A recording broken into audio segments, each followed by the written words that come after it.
Hey guys, what's going on? Welcome back to another game review, and man, this is a big one. For today's review, I'm here to talk about Hogwarts Legacy. This was my second most anticipated game of 2023, and this is a game I've been anticipating for years. If I remember correctly, this game was announced back in, I want to say, 2018. After I heard it was announced, I have been itching, and I mean itching in excitement about this game. For those that know me personally, I am a massive fan of the Harry Potter franchise. I read all the books, seen all the movies, and even played some of the games. So yeah, to say that I've been excited about one, bit of an understatement. Before I continue on, and to be fully transparent, I was provided with a review copy from Warner Brothers, and the footage in this review is captured from a PS5 and shown on fidelity mode with ray tracing, and that's the majority of the footage, by the way, fidelity mode, and performance mode. Getting into it, I've been playing the game for the last 2 weeks, and guys, I'm so happy to say that Hogwarts Legacy is the Harry Potter game I've been dreaming to play ever since I saw Harry Potter and the Sorcerer's Stone when I was 9. Yeah, I'm old.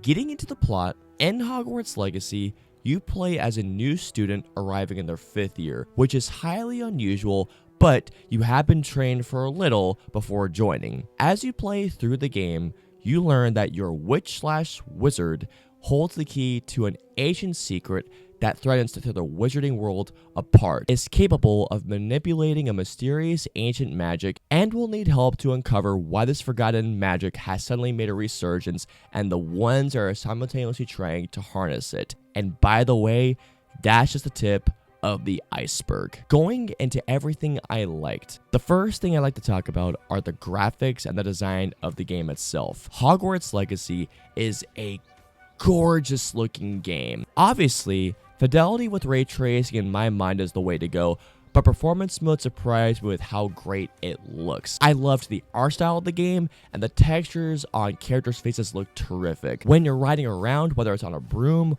or a hippogriff, you'll catch some amazing sights. This is a game that if it had a photo mode or if it includes one in the future, I could see myself using it a lot. But one thing in particular that I must talk about, and that's the overall design of not only Hogwarts, but the overall world of the game. Hogwarts Legacy's world is big, and I mean it is big. Not only can you explore pretty much every square inch of Hogwarts, but also Hogsmeade and the large surrounding area. And also, just what you guys know, no Diagon Alley, unfortunately, but hey, who knows? Maybe it could happen in the next game or future DLC, so praying to God happens. Avalanche did such a terrific job of building a gorgeous world to explore, and if you're a massive Harry Potter fan like myself, I guarantee you'll recognize a lot of parts and a lot of locations from the movies. One area in particular,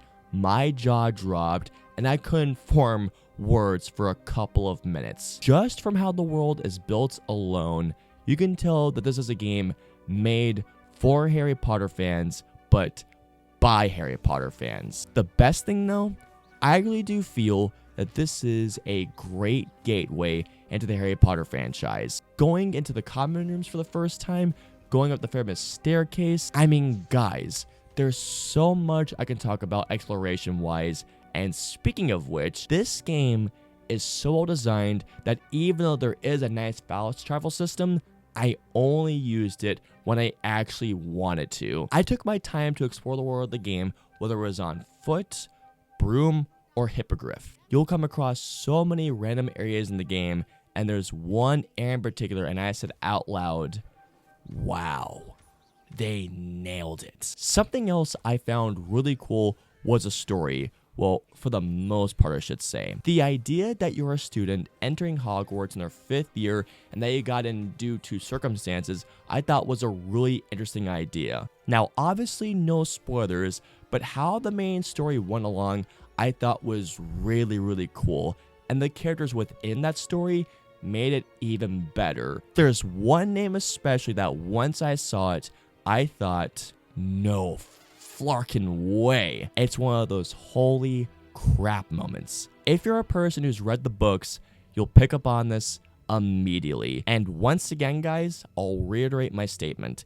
It's a game that feels like it was made by fans, for fans, but also appealing to new fans. Best of all, there are parts of the story that, let's just say, now I'll be surprised if there isn't a sequel, but there is loads of potential and where the story could go. And I'm excited to see where not only the main characters go, but certain side characters. And if you've been in the game, you'll know exactly what I'm talking about. On to one of my favorite aspects of the game itself, you guessed it, the gameplay / combat. Now at first, the basic casting with the spells you start off with may seem a little bit repetitive, but as you continue on in the game, you'll essentially become a badass witch / wizard. And the amount of spells you learn is incredible. Even going on to learning the unforgivable curses, which I do want to mention, by the way, you can avoid learning altogether, which I thought was a really nice touch. And once you learn more spells,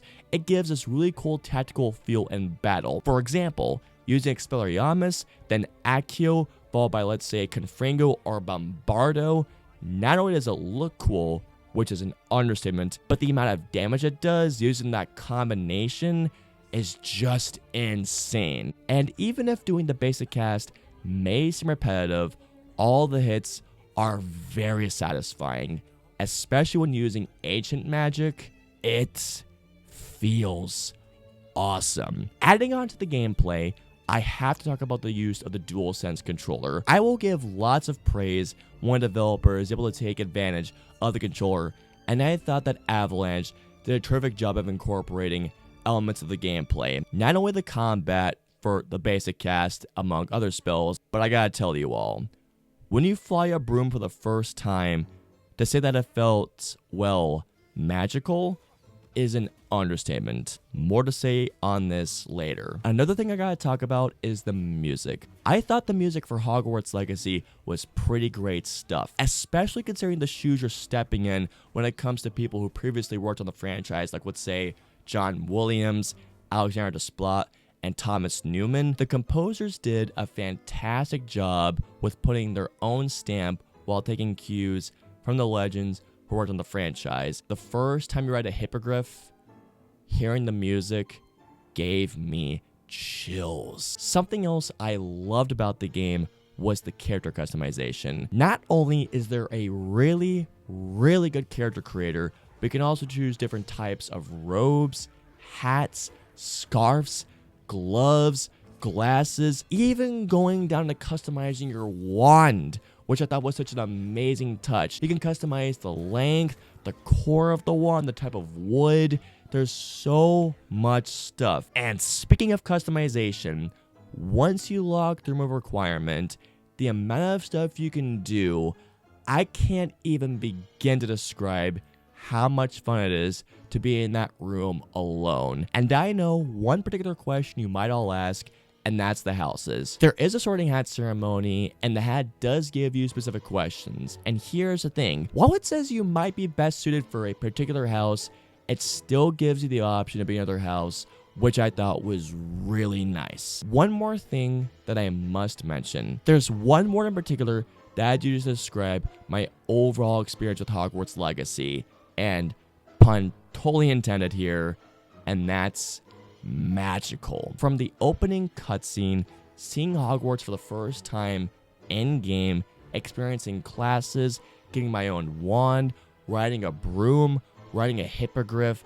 etc., there's just so much that Hogwarts Legacy nailed, and as a Harry Potter fan, I could not be happier. Now, I do have to admit, while Hogwarts Legacy nails so many aspects, there are a few issues that I have. One kind of big one, and a few much smaller ones. I'll get the big issue out of the way first, and that's the big bad guy of the game, Ranrock. Now, at first, the game sets up Ranrock as a scary, intimidating, and badass villain. However, Ranrock, I thought, was pretty poorly executed, to the point where I want to say 8 to 10 hours of gameplay had gone by, and I completely forgot he was in the game. There's a character in the game that I kept thinking, why isn't this person a villain? I even told a buddy of mine, and he said that there is loads of potential in there. I would not be surprised if they're saving this for a sequel, but as far as Ranrock and the other villain goes, who I completely forgot about,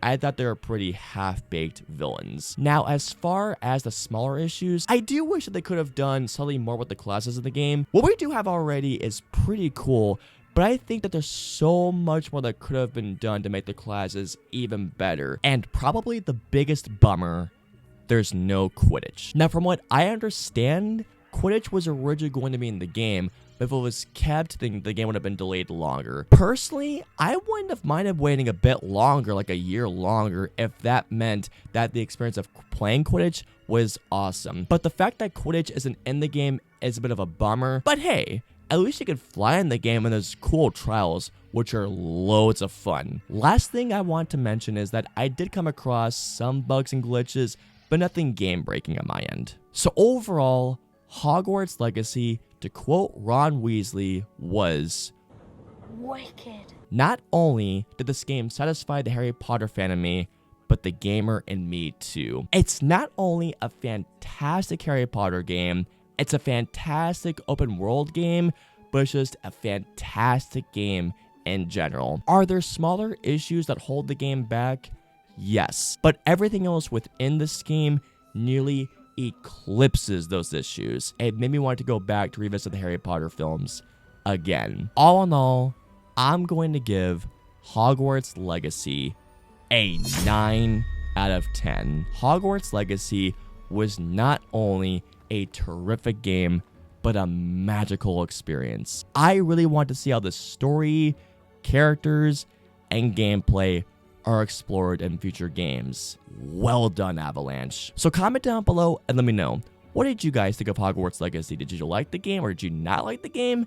Let me know below. If you guys want to follow me on social media, I'm on Facebook, Twitter, Instagram, and Twitch. So if you guys want to follow me on all those social media platforms, all the links and the usernames are in the description below. That's going to wrap it up for my review of Hogwarts Legacy. I hope y'all enjoyed it. If so, please hit that like button, also subscribe, and don't forget that notification bell for my latest review goes live. If you guys want to see my previous 2 reviews, please click on the left or right side of the screen. And of course, until my next review or video goes live, I'll see you all next time.